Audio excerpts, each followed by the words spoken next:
My dear people, this is a very simple problem, a very simple branching pipe problem. Look here, before you watch this video, perhaps I would suggest that you pause the video now and try to do this problem on your own. Yeah. Um, well, I'm going to solve this problem and I'll show you how simple this one is. All that we have is that in section 1, the diameter is given to be 8 centimeter and a fluid is flowing inside with a velocity of 0.49 meters per second.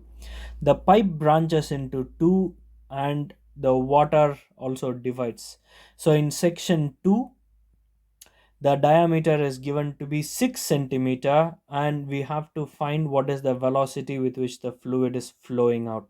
What else is given to us? In section 3, we are given that the diameter is 4 centimeter and the velocity with which the fluid is coming out is 6 meters per second. This is again a very simple problem in which we have to find C2. So what do we know?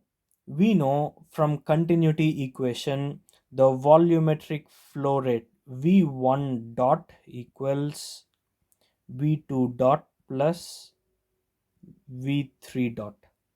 Do you all remember volumetric flow rate is also written as Q1 equals Q2 plus Q3. However you want, you can write it, but just for the sake of standardization, we'll have it as V, volumetric flow rate. So what else do we know? We know volumetric flow rate V dot equals A times C, where A is the cross sectional area, this area, yeah, times the velocity. So I can write this equation, volumetric equation, as A1C1 equals A2C2 plus A3C3. Yeah. So if I, and this is a circular cross section, so I can write it as pi by 4 d1 square, this is the area, times c1 equals pi by 4 d2 square times c2 plus pi by 4 d3 square times c3.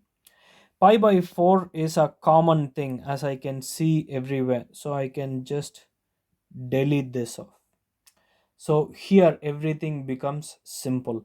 By just simple rearranging of equation, we will get d2 square c2 equals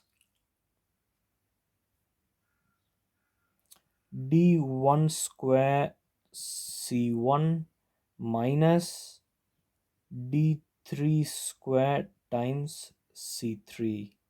Yeah. So we'll work, and so what do you think? C2 will equal this term will go here and it will become d2 square. Yeah, is that okay? This is as simple as this. All that we now have to do is substitute whatever we know in this particular equation. Shall we do that? Yeah. Okay, so if I write that, well, you know what, let me just make this all smaller so it's easy for you guys to see it.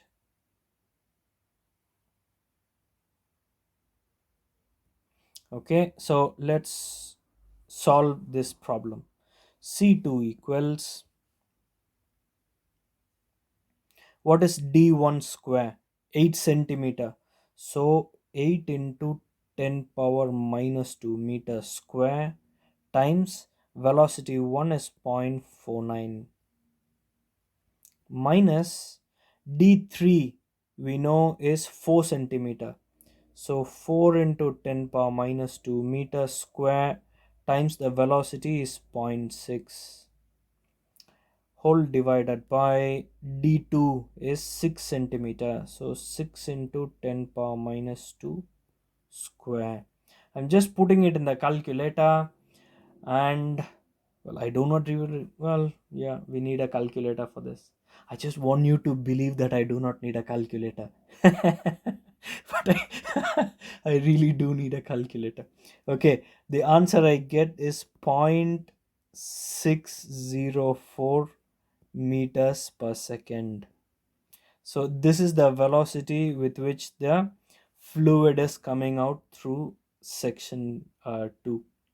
Yeah, do you see how simple this is, my dear people? Yeah, if you have got the answer, the same answer, by pausing the video and doing it, well done.